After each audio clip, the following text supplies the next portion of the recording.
I won't let you take this! Get your hands off it! The street was bathed in dim light, shadows stretching like fingers across the pavement. A young man lunged at Anna Peterson, ripping her handbag from her grasp and shoving her friend to the ground. The flash of a knife caught the street lamp, but Anna did not flinch. Her gaze was ice, calculated, unyielding. In that instant, the thief did not realize he had stolen more than a bag.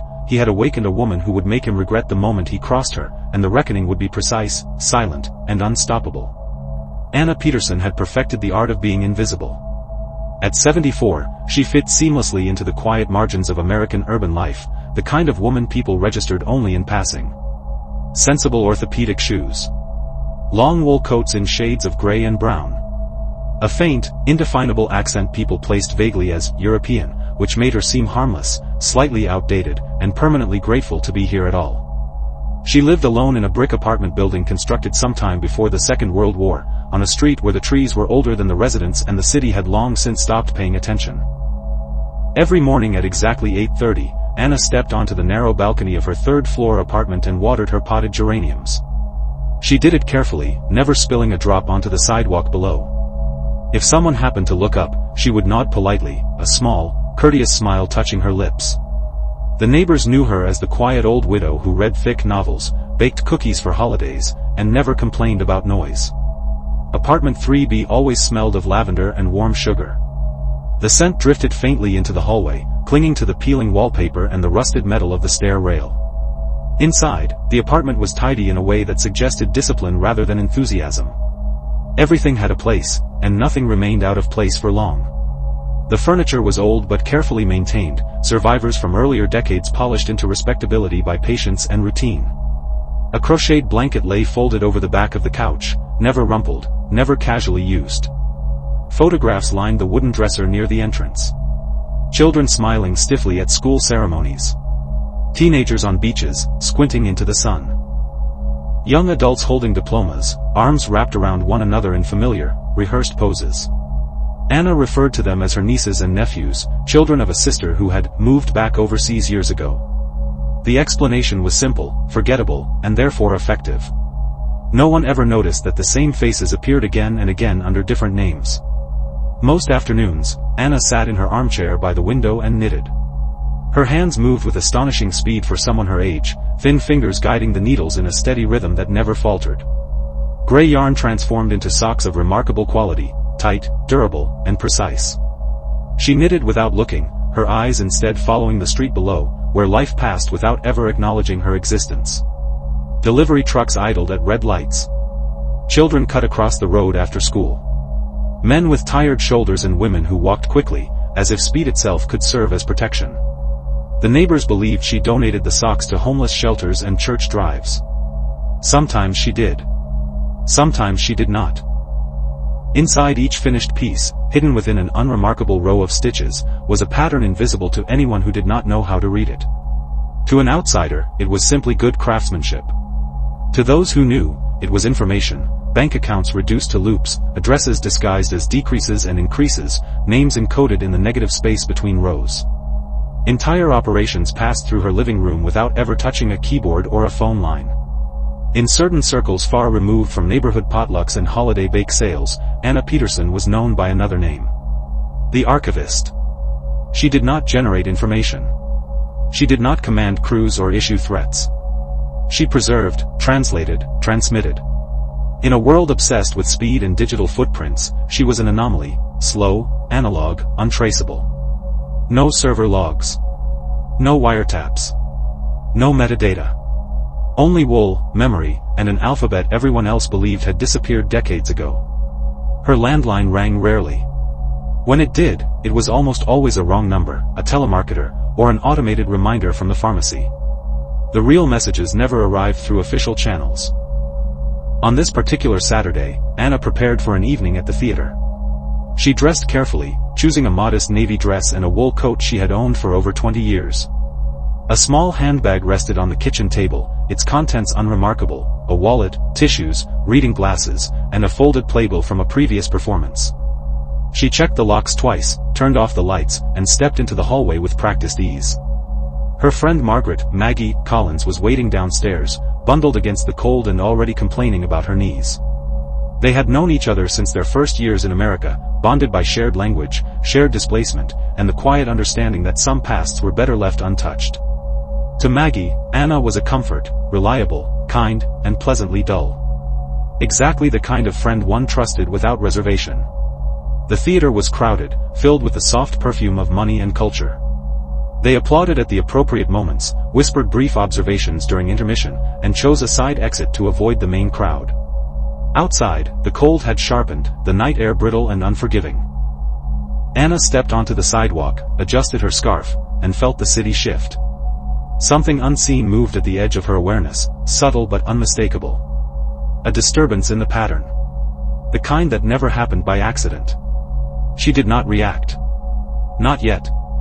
The side street beside the theater was poorly lit, the kind of place city planners forgot and criminals remembered. A single flickering street lamp cast long, unreliable shadows across cracked pavement and bare winter trees. The sound of traffic faded quickly, replaced by the distant hum of the city breathing somewhere far away.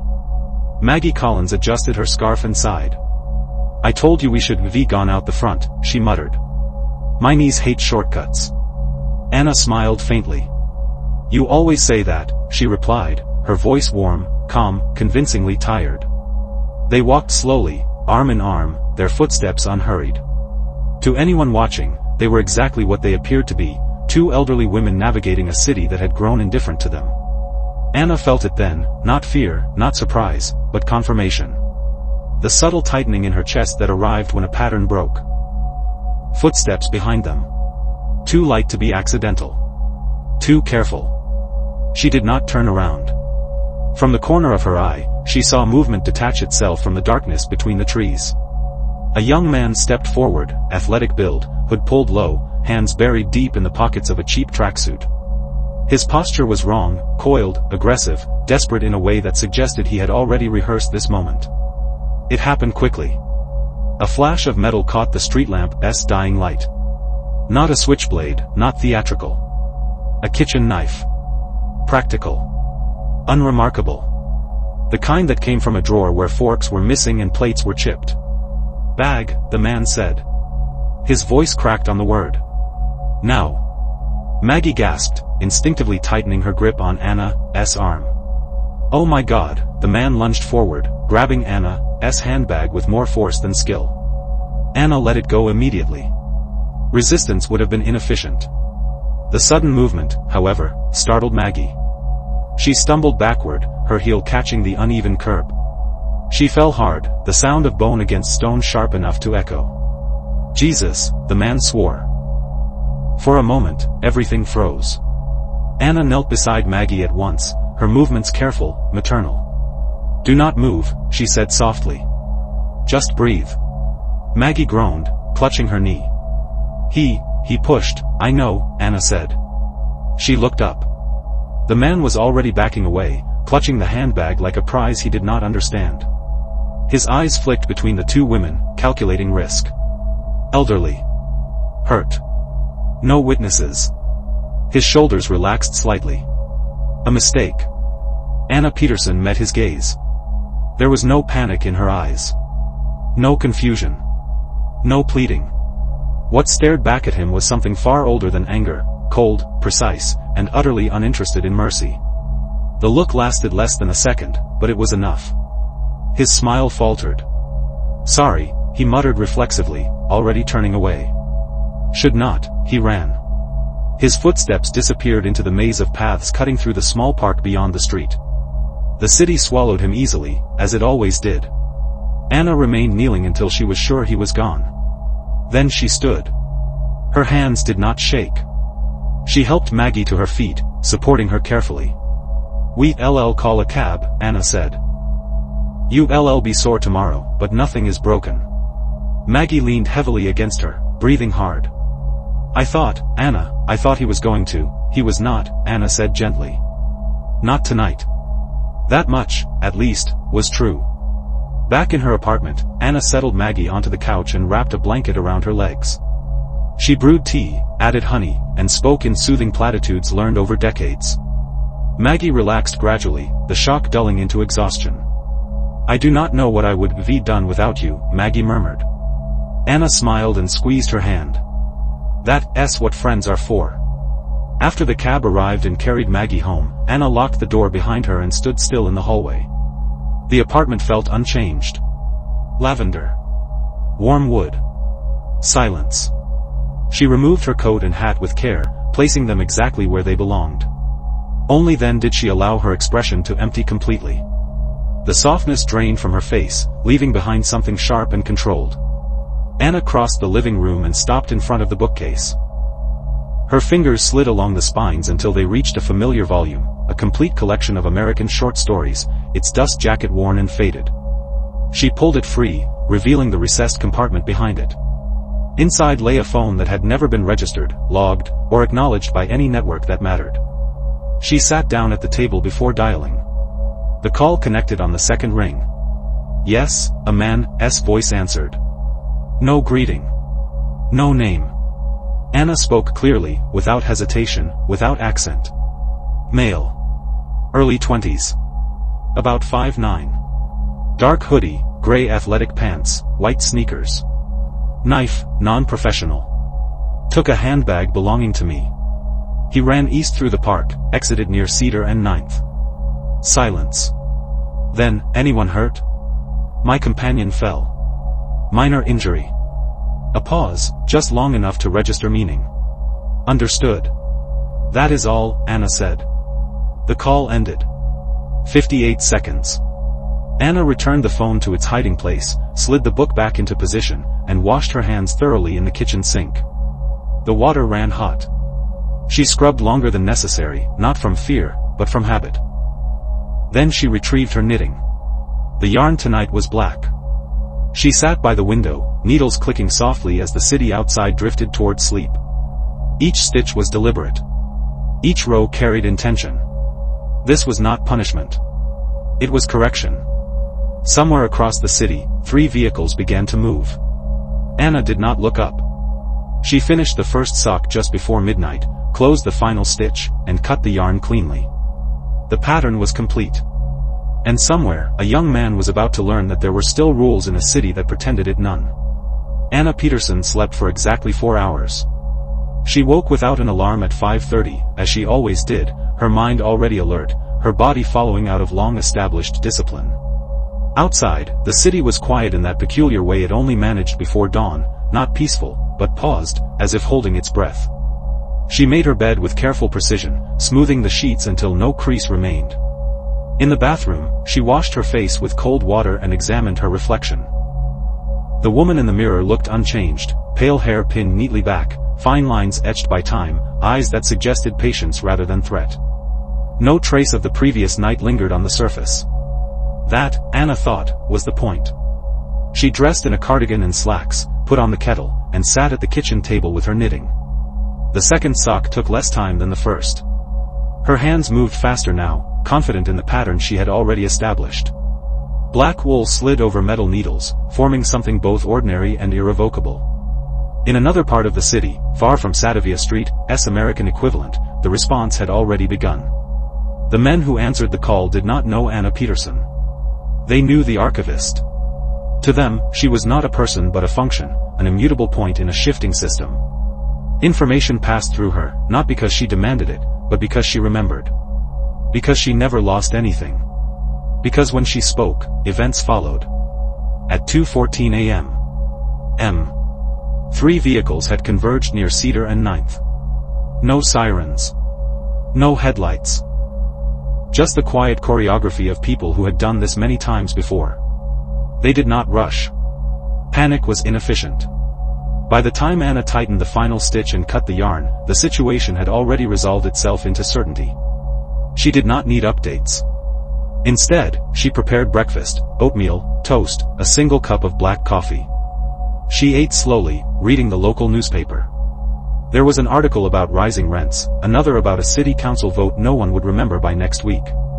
On page 6, a short paragraph mentioned increased police presence near the park after a disturbance. No details. No names. Good. At 8:30, Anna stepped onto her balcony and watered the geraniums. The sky was pale and undecided, clouds drifting lazily overhead. A woman from the second floor waved. Anna nodded back, smiling faintly. Invisible.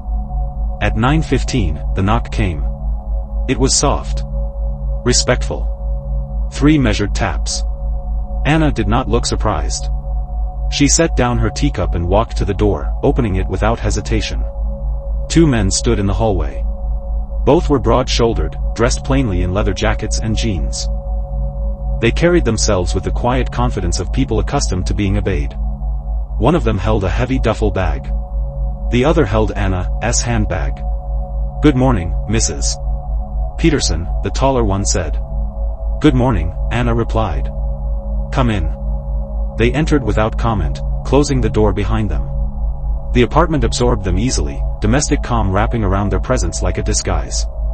One of the men glanced at the photographs on the dresser, then away again, instinctively understanding that some things were not meant to be examined closely. The duffel bag was placed gently on the living room rug. The handbag was returned to the kitchen table. "Everything inside," the second man said. "Untouched." Anna opened it, checked briefly, then nodded. "Thank you." There were no questions. No explanations. There never were. She retrieved a neatly wrapped package from the hallway closet and handed it to them. Inside were several pairs of gray socks, identical to dozens she had already made this year. To an untrained eye, they were nothing special. The men knew better. "This covers the next quarter," Anna said calmly. "Routes have shifted." "ULLC where?" The taller man inclined his head slightly. "Understood." They left as quietly as they had arrived. Anna locked the door and returned to the living room. She stood for a moment, looking down at the duffel bag. It did not move. It did not need to. She dragged it into the spare room, a space she told neighbors was used for storage. When she returned, the apartment was once again immaculate. By the time the sun was fully up, there was no evidence that anyone else had been there at all. Maggie Collins arrived just after noon, walking stiffly and leaning heavily on her cane. "Doctor says it's just bruising," she announced from the doorway. "But I swear I'll feel it when it rains." Anna helped her inside, settling her into the armchair with practiced care. "You should rest," she said. "I made soup." Maggie smiled gratefully. "You're an angel, Anna." "Truly." Anna ladled the soup and placed it carefully in Maggie's hands. "I knitted you something," she added. "For your shoes. It might help." She handed over a pair of soft, newly made insoles. Maggie accepted them without hesitation. "Thank you," she said. "You always think of everything." Anna smiled. Outside, a bird landed briefly on the balcony railing, then startled, taking flight for no visible reason. Anna returned to her knitting. The city moved on, unaware that a small correction had been made. By Monday morning, the city had already forgotten. The park near Cedar and 9th returned to its usual rhythm: dog walkers, joggers with headphones, a man selling coffee from a cart that rattled when he pushed it too fast. The police tape was gone. Whatever questions had briefly surfaced dissolved into the background noise of a place where worse things happened every week. That was how systems survived, by absorbing damage without acknowledging it. Anna Peterson watched the morning news while folding laundry. The anchor spoke calmly about traffic, weather, and a minor spike in street-related incidents over the weekend. No names were mentioned. No faces shown. The story slid past like everything else. Good corrections were quiet. She folded the last towel, stacked it precisely, and placed it in the linen closet. Her movements were economical, deliberate, betraying nothing of the calculations constantly running beneath them.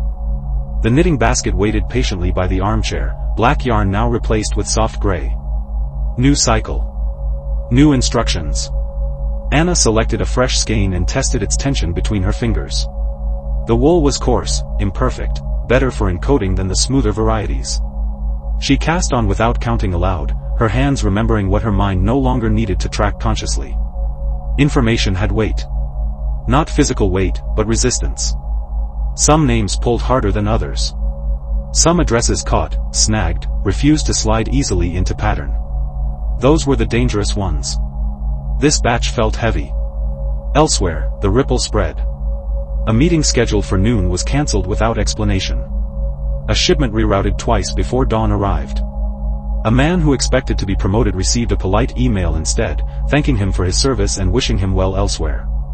None of these events appeared connected. None of the people involved would ever trace them back to a woman on the third floor of an aging apartment building. That was the elegance of it. Anna did not control outcomes. She adjusted probabilities. She paused mid-row, listening. Footsteps in the hallway. A door opening, then closing. The elevator groaning its way upward. Normal sounds. Familiar sounds. Still, she waited until the rhythm settled again before continuing. Caution was not fear. It was maintenance. In the afternoon, Anna walked to the corner grocery store. She moved slowly, deliberately, leaning into the performance of age. The cashier greeted her by name. "Cookies again?" he asked with a grin. "For my friend," Anna replied. "She needs cheering up." He rang her up, slipped an extra cookie into the bag when he thought no one was watching. Anna thanked him sincerely. Kindness, she knew, was another system. One that also required care. Outside, she passed a man standing too still near the bus stop. Late 40s. Clean shoes. Eyes that tracked reflections instead of people. He glanced at her once, then away. Anna catalogued him without changing pace. She did not believe in coincidences, but she understood overlap. That evening, Anna received a letter.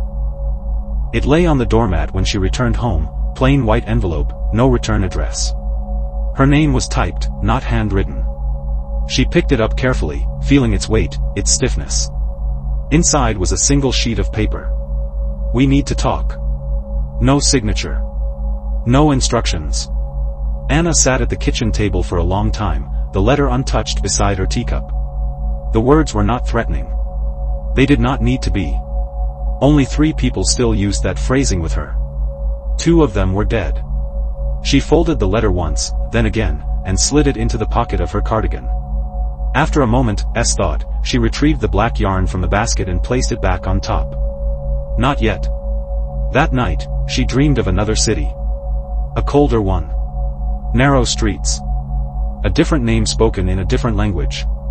Needles clicking in a dark room while men argued in whispers nearby. She woke before dawn, heart steady, memory sharp. The past, it seemed, had decided to resurface. On Tuesday morning, Maggie Collins called. "I do not like to bother you," Maggie said, which meant she absolutely wanted to talk. "But there's been a man asking questions in the building." Anna stirred her tea slowly. "What kind of questions?" "About you," Maggie said, lowering her voice. "Said he was doing research. Journalism or something. I told him you were just a sweet old lady who knits." Anna smiled. "That was kind of you." "Well," Maggie said, hesitating, "he did not look like a journalist." "No," Anna agreed softly. "He would not." After the call ended, Anna sat very still. Corrections, she knew, always created counterweights. She rose, went to the bookcase, and pulled out a different volume this time. Inside the hidden compartment lay not a phone, but a thin notebook. Its pages were filled with symbols, dates, and names written in multiple inks, some faded almost beyond recognition. She turned to a blank page. Carefully, she wrote a name she had not written in over 20 years. Then she picked up her needles. If the system wanted her attention, it would have it. On her terms. The first time Anna Peterson earned the name the Archivist, she was not yet 70, not yet settled in her quiet apartment on the 3rd floor. She was 24, living in a cramped Brooklyn apartment that smelled of mildew and coffee grounds, with 3 jobs that barely kept the lights on. At the time, she had believed her skill with patterns, her memory for details, her ability to organize and decode, were nothing more than quirks, a way to survive in a city that devoured the unprepared. It began with letters. At first, they came anonymously, slid under her door or left in the slot at the corner mailroom. The envelopes were thick, unmarked, and carefully sealed. Inside, someone, no one she had ever met, wrote in neat, precise handwriting, asking her to record accounts, to memorize sequences of numbers, to keep track of people. It was mundane at first. Bank ledgers, addresses, phone numbers. Her young mind, always restless, found a strange pleasure in the order, the clarity, the invisible logic of it. Then came the instructions. Do this. Watch that. Remember the unremarkable, and mark the remarkable. At 24, Anna was naive enough to believe it was merely data collection, a secret game, a puzzle of power that had nothing to do with violence. She was wrong. The letters never warned her of consequences, and yet consequences always followed. The first disappearance she learned about was that of a man who had crossed the wrong people. She had simply noted his address, his routines, the subtle anomalies in his behavior. 2 weeks later, news came through oblique channels. A neighbor mentioned he had moved suddenly, no forwarding address, no goodbye. Anna did not cry. She did not rejoice. She wrote it down. That was the rule: record, transmit, survive. By the time she was 30, she realized the letters were not coming at random. They were coming to her because she could not fail. She had the rare ability to turn data into action without being noticed. The city, the world, wanted her without ever acknowledging it. And she had learned, quickly, that refusal was dangerous. Now, decades later, Anna sat at her kitchen table, the notebook open before her. The letters still came. Always unsigned. Always urgent. Always precise. The message left on her doormat yesterday was no different. She read it again: we need to talk. She did not panic. Panic was a luxury for people without memory, without control, without knowledge of the systems flowing around them. Anna Peterson had long since abandoned luxury. She reached for her black yarn and began to knit. Every stitch was deliberate. Each one contained information hidden in plain sight. She wrote addresses in the negative space, bank accounts in the tension of the yarn, patterns of power in the spacing of rows. The letter, whoever had sent it, would not know until she chose to reveal it. The apartment felt impossibly still. Outside, the city began its slow awakening.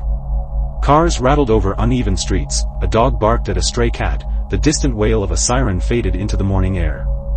Anna's movements were unhurried, but deliberate. She allowed herself one small smile. The archivist was never caught off guard. She paused, lifting the knitting to examine the subtle pattern forming. It was beautiful and functional. It carried consequences. By the time she finished the first sock, she already knew the path the city would follow over the next few days. Minor disruptions would occur, missteps corrected, probabilities recalibrated, all without leaving a trace of her presence. It was an art. It was a weapon. It was survival. The letter on the doormat had forced her attention, but it would not dictate her actions. She worked on her own schedule. The writer of the letter did not yet know whom they were addressing. They did not yet know that Anna Peterson, the quiet old woman on the third floor, was a node through which power moved in silence. A clock ticked somewhere.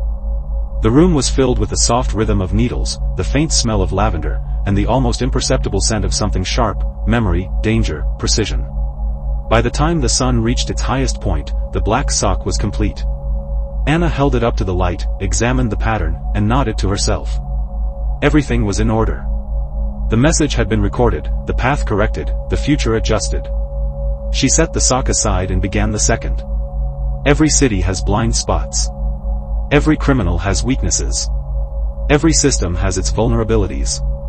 Anna Peterson knew them all. And she knew something else: the world had long since forgotten that power could wear the face of a quiet, elderly woman. Because, when it came to control, appearances were everything. By Thursday morning, Anna Peterson had finished her second sock. The black wool lay folded neatly on the armchair beside her, a quiet testament to hours of calculation and control. Outside, the city pulsed with routine, the same indifferent traffic, the same hurried pedestrians, but Anna knew better. The city's rhythm had changed slightly. Someone was moving pieces she had not authorized. Someone had stepped too close. The first sign had been subtle: the man Maggie noticed in the building lobby. The second sign arrived that same morning as a text on a number Anna did not recognize, sent through an encrypted channel she had once trusted. It contained only 2 words: "We watch." No name. No sender. No indication of intent. Yet the message carried weight. It was deliberate. It was probing. Anna did not panic. She never panicked. Instead, she prepared. She pulled the black yarn from its basket, cast on a new pair of socks, and set to work. Each stitch encoded precise information. Each row mapped probabilities, traced potential threats, and encoded instructions for unknown allies. The pattern was complex, almost unreadable to any but those who had studied her methods for decades. By the time she reached the midpoint of the second sock, she had already begun drafting her response, not in words, but in wool and loops.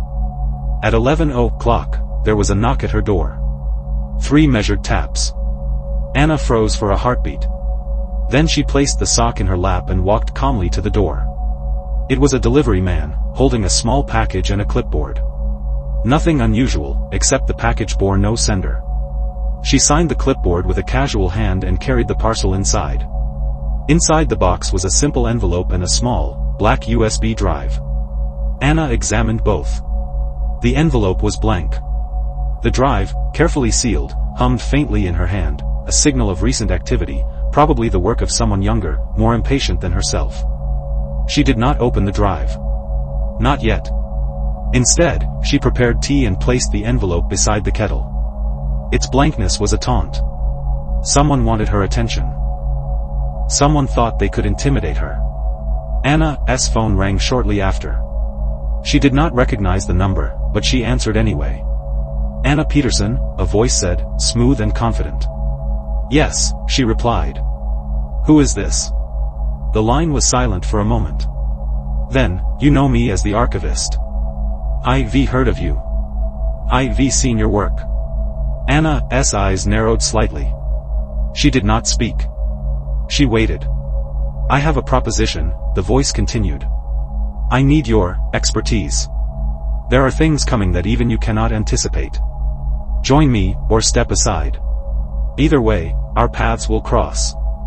The line went dead. Anna placed the phone down, picked up her needles, and returned to the black yarn. She worked silently, each loop a reply in a language no one but her could read. She did not fear the unknown caller. She respected them, yes, but respect was different from intimidation. By late afternoon, the socks were finished. The pattern encoded warnings, contingencies, and a subtle challenge, a message that said, without words, "I am ready." She carried them to the window and held them up to the light. The yarn caught the sun just so, casting shadows across the complex network of stitches. Every hidden code was in place. Every contingency accounted for. The message would reach those who needed it, as it always did. Later that evening, Maggie Collins arrived for her usual visit.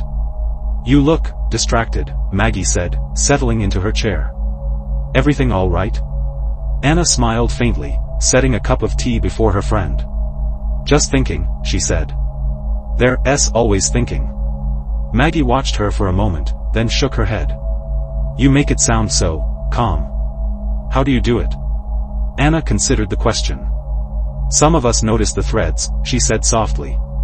"Some of us know how to pull them without anyone realizing." Maggie frowned. "Threads?" Anna's smile widened slightly. "The world is not as random as it seems. Everything moves according to a pattern. You just have to see it." That night, Anna lay in bed, her mind awake long after the city had quieted. She thought of the message, of the USB drive, of the voice on the phone. Someone had stepped into her system. Someone testing her. Good. She would test them back. Because no one disrupted the patterns of the Archivist without consequence. And Anna Peterson never lost. By Friday, the city hummed with its usual, oblivious rhythm. Delivery trucks rattled down cracked streets, early commuters shuffled past newsstands, and streetlights flickered reluctantly as the evening approached. But in apartment 3B, the quiet hum of activity was different. Anna Peterson had begun to engage with the presence that had announced itself the day before. She called it the game. It began simply, with observation. Every loop of yarn in the socks she had finished earlier carried hidden instructions, places to watch, people to note, and patterns of movement that suggested irregularities in the urban flow. Anna did not need to leave her apartment. Her city was alive in every detail, every footstep, every passing car. She could see the anomalies through her eyes, her memories, her carefully constructed mental map. The USB drive sat on the kitchen counter like a ticking clock. She had not opened it yet. That would come later. First, she needed to know the player. Every opponent left traces, even those careful enough to avoid cameras or casual witnesses. Every step could be traced in the subtle distortions they left behind. By late afternoon, she had compiled a list of possibilities.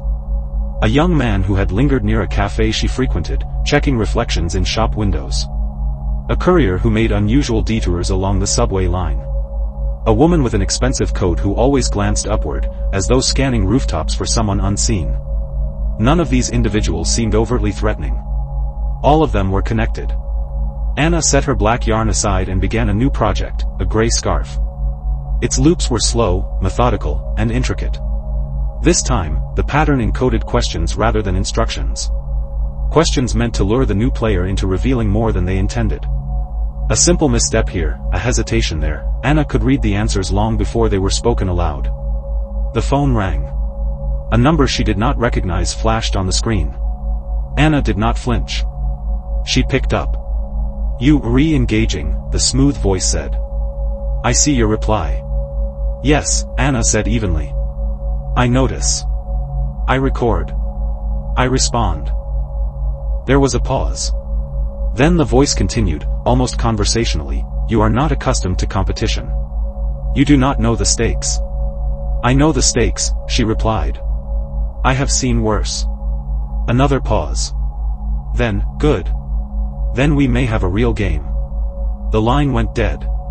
Anna set the phone down, then returned to the scarf. Each stitch tightened with intention.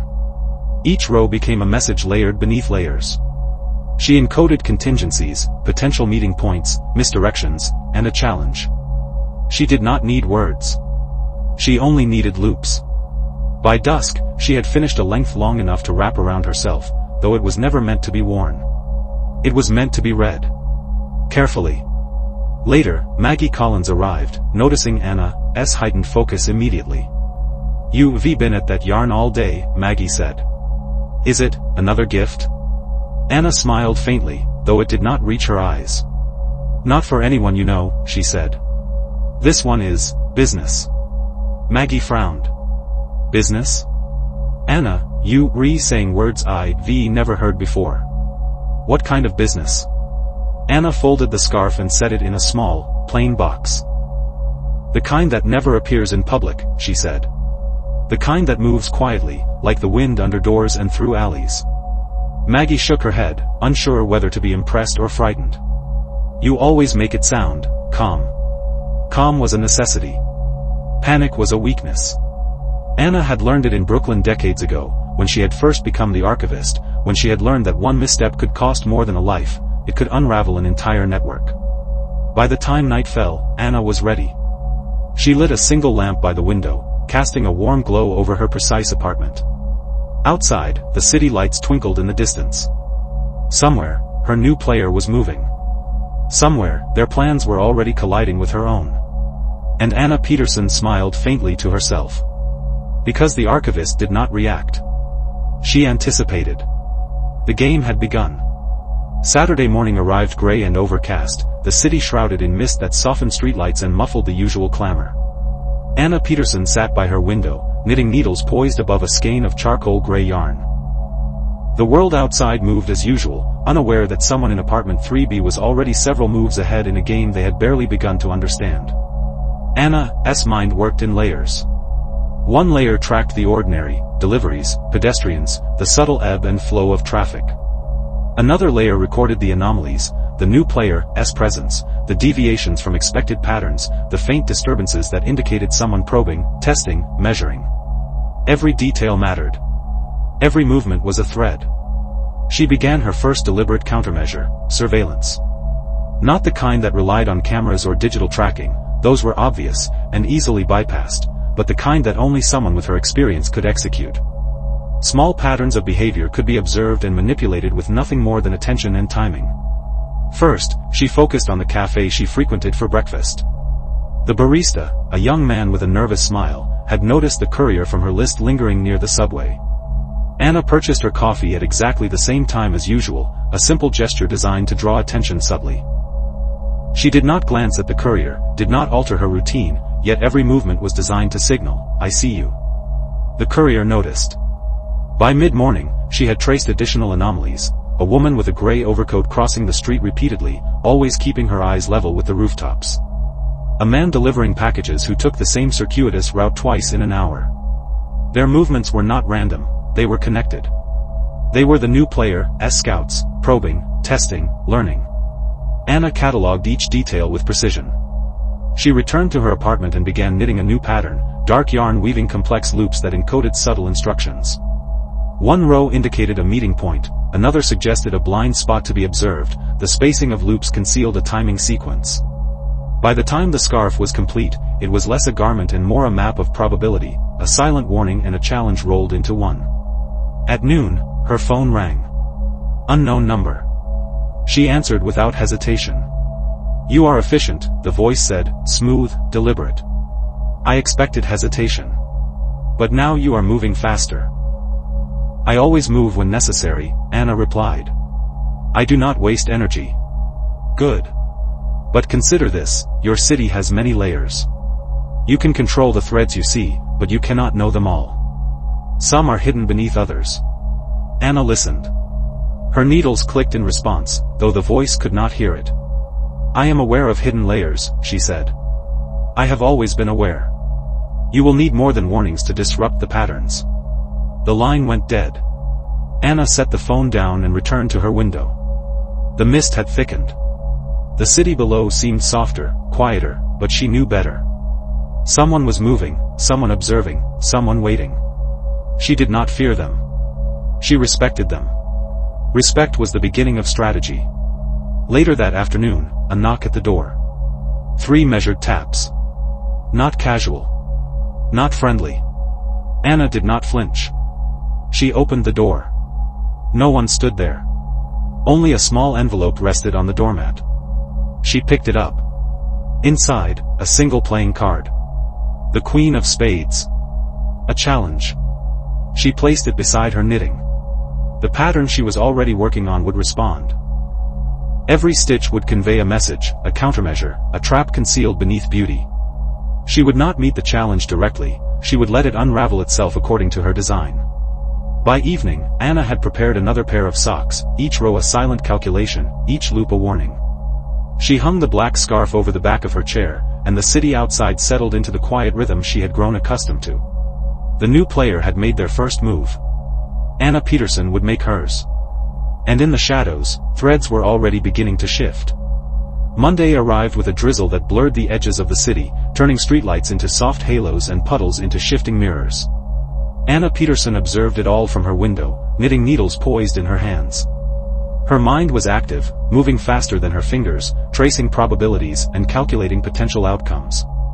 The new player was bold, confident, testing the edges of her control. It was time to respond. Anna did not leave her apartment. She had learned long ago that movement was unnecessary when observation and influence were sufficient. Every person she needed was already within the patterns she understood, every action could be anticipated, every reaction guided. The first step was provocation. She returned to the small envelope that had arrived the previous week, the Queen of Spades. It was no ordinary message, it was a declaration of intent. Whoever had sent it believed they could intimidate her, test her limits.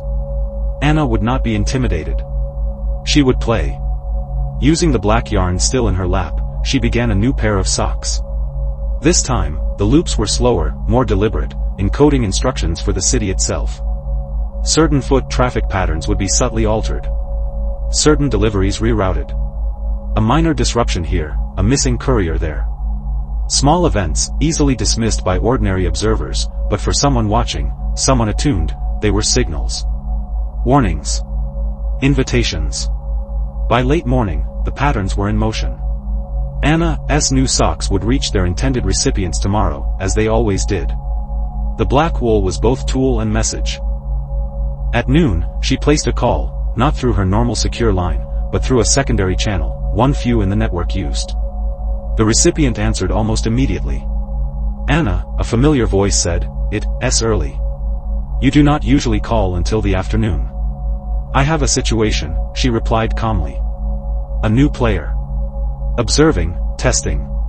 I want eyes on the east side, near the old subway tunnels. Discreet. No interference unless provoked. Understood, the voice said. Anything else? Not yet, Anna replied. Wait for my signal. And remember, subtlety. By mid-afternoon, she had finished the first sock, then cast on the second. Each stitch carried calculated weight. A single loop could redirect attention, mislead the observer, or signal the start of a chain reaction. Anna observed the city through the window, tracking known movements, the courier with the gray coat, the man who lingered near the cafe, the woman scanning rooftops. Each had already taken the bait without realizing it. They moved as she predicted, unknowingly revealing the depth of their network and their own methods. At 5:00, she walked to the corner store, a calculated risk. She bought a newspaper, paid cash, and walked slowly back home. She knew she was being watched, she could feel the subtle gaze from across the street. She allowed herself to be observed. The purpose was deliberate. The new player would make a move tonight. Anna would not respond directly, but she had already ensured the path of that move was predictable. Back in her apartment, she laid the second sock over the armchair, completing the encoded message. A final glance confirmed that the pattern was perfect. Every thread, every loop, every subtle anomaly was in place. The game was no longer about observation, it was about control. That night, Anna waited. Outside, the city moved in its usual rhythm. People hurried home from work, cars honked, streetlights flickered. But beneath the ordinary, the new player's network began to shift. Patterns deviated slightly, just as Anna had predicted. The trap was set. And for the first time, the new player did not realize they were stepping into it. By Tuesday evening, the rain had stopped, leaving the streets glistening under the pale glow of streetlights. Anna Peterson sat in her usual chair by the window, her knitting needles idle for the first time all day. The black socks lay folded neatly beside her, the encoded instructions already set into motion across the city. Tonight, she would see the results. The first misstep came from a detail so small, almost laughable, that any ordinary observer would have dismissed it. A courier, tasked with a seemingly innocuous route along the subway tunnels, paused too long at a corner, checking his reflection in a shop window. Anna noted the pause immediately, tracing the subtle deviation in his timing, his angle, the direction of his gaze. She smiled faintly. The new player had made a mistake. It was not catastrophic, not yet, but it was enough. Enough to reveal a weakness, a predictable habit, a small crack in the otherwise meticulous network. Anna's hands moved instinctively, knitting the beginnings of a new pair of socks even as she calculated the fallout. Each stitch would send subtle adjustments to the network, minor route changes, slight delays, misdirection. Enough to guide the players into positions where their errors could be exploited without ever confronting them directly. By 9:00, the first corrections had propagated. Street patterns shifted, the courier was nudged unknowingly into a different path, and another operative, a woman in gray, hesitated at an intersection she had crossed countless times before. Anna's knitting dictated the flow, invisible hands guiding the city itself. She paused to sip her tea and watched the apartment across the street. A shadow flickered in the window. Someone was observing, no doubt taking notes, perhaps frustrated by the subtle manipulations they could not fully understand. Anna put down her cup and picked up the black yarn. The second sock began to take shape, each loop encoding instructions for the next phase. The pattern was more complex than the previous set, layered with contingencies and redundancies, designed to adapt to unforeseen reactions. She worked quickly but carefully, her mind calculating the next 3 moves even as her hands executed the first. Midnight approached, and Anna felt the familiar rhythm of the city shift. The new player's network was responding, predictably, as she had intended. Routes adjusted, timing shifted, small errors accumulated. The network was beginning to collapse under its own complexity, guided gently by her unseen hand. She leaned back in her chair, watching the faint glow of the streetlights reflected in puddles. The first real engagement had begun.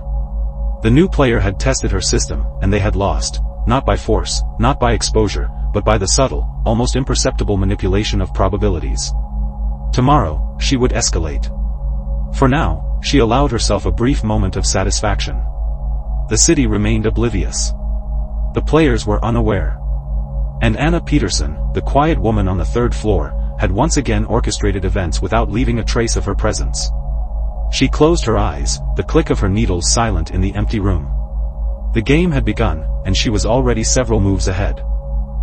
By Wednesday afternoon, the rain had returned, drumming softly against the windows of apartment 3B. Anna Peterson sat knitting near the kitchen table, a fresh pair of gray socks in progress. Each loop encoded instructions, contingencies, and subtle provocations aimed at the new player. The city itself had become her chessboard, each movement observed, predicted, and gently guided. A knock came at the door, 3 measured taps. Not casual. Not random. Anna rose, her movements calm and deliberate, and opened the door. A man stood there, mid-30s, neatly dressed in dark slacks and a black coat. In his hand, he held a small envelope. His eyes flicked toward the apartment interior, hesitated, and then met hers. "I was told to deliver this," he said quietly. Anna took the envelope without a word, letting the door close gently behind him. She did not yet know if he was a friend, a spy, or a pawn. That would come later. Inside the envelope, a note. Brief, typed, professional. "The player wishes to meet. You will know them by the absence of fear." Anna read it slowly, savoring the wording. No threats. No demands. Just a statement of fact. Someone had watched her, observed her, and understood her methods. Someone had concluded that direct contact was necessary. She set the note on the table and poured herself a cup of tea. Outside, the city moved along its usual rhythm, oblivious to the chessboard unfolding above its streets. The messenger lingered at the door. Anna glanced at him. "You are aware," she said, "that anyone entering this building without permission may miscalculate?" The man swallowed. "I understand." She did not respond further. He left. By evening, Anna had finished the pair of socks she had begun in the morning. Each stitch was a calculated reply, a subtle warning to the new player: "I know your moves. I am prepared. Step carefully." She laid the socks beside the note and leaned back, her hands folded neatly in her lap. The game had escalated. A direct contact meant they were testing her resolve, probing her willingness to respond beyond observation. Anna smiled faintly. She was ready. The city outside dimmed under the approaching night. Shadows lengthened, streets quieted, and the game reached a point where only patience and precision would decide the outcome. Tomorrow, she would make the final move. Thursday night fell over the city like a slow, quiet curtain. Rain-slicked streets reflected the glow of streetlights, turning asphalt into mirrors and alleys into shadows. Anna Peterson sat in apartment 3B, her hands resting on her latest pair of socks, finished, folded, ready. The city outside pulsed with its usual rhythm, oblivious to the invisible game about to reach its conclusion. The messenger had returned in the late afternoon, a silent nod confirming the meeting place, an abandoned warehouse near the river. Anna had expected it. Everything was accounted for. Every deviation predicted, every pathway mapped, every contingency considered. She donned her coat, folded the black scarf over her arm, and left her apartment. The elevator's groan was familiar, comforting in its predictability. She descended 3 floors and stepped into the misty night. The city smelled of rain, wet asphalt, and faint exhaust fumes, mundane, ordinary, perfect cover. At the warehouse, a single figure waited under the flickering light of a broken lamp. No weapon visible, no entourage. Just a man, or perhaps a boy, leaning slightly, confident yet cautious. The new player. Anna approached slowly. Her expression calm, neutral. She carried nothing but the scarf and her presence. "You came," he said, voice steady, eyes bright. "I always arrive when expected," Anna replied evenly. "Do you?" He smiled faintly. "I wanted to see the Archivist for myself. I wanted to understand." "Then you already know your first mistake," Anna said. Her tone was soft, almost conversational, but each word carried weight. "You assumed you could test me. You assumed I would not anticipate." He hesitated. A flicker of doubt crossed his face. "I see your network. I see your movements. Every deviation, every hesitation, every overcorrection. You've played admirably," Anna continued. "But you are predictable." He swallowed, realizing that the invisible threads he had tried to manipulate were already woven into a net from which there was no escape. Anna held up the black scarf. "This," she said, "is not just yarn. It's your map, your mistakes, your patterns, all encoded. It has already corrected itself. You've been playing a game where the rules were never yours to change. He said nothing. Anna stepped closer. Calm. Quiet. Professional. You wanted to meet me. Now you have. And now the game ends. The subtle movements she had encoded in the socks, the scarf, and the patterns of the city had already sealed his options. The new player's network had been misdirected, isolated, and neutralized, without a single confrontation until now. You could have walked away, Anna said. You could have learned. But you chose differently. Now you will understand. The man nodded faintly, a silent acknowledgement. The game was over. Anna turned and walked back into the misty streets, leaving him in the shadows. No one followed. No one noticed. The city continued its indifferent rhythm, unaware that a confrontation had been resolved without violence, without exposure, and without error. Back in her apartment, Anna laid the scarf over the armchair, placed the black socks beside it, and poured herself a cup of tea. The rain tapped softly against the window. Outside, the city pulsed, ordinary and oblivious. Anna Peterson sat quietly, hands folded, mind already returning to the next pattern, the next game, the next invisible thread she would weave through the city. She was, as always, several moves ahead. The Archivist was finished. And the city remained unaware.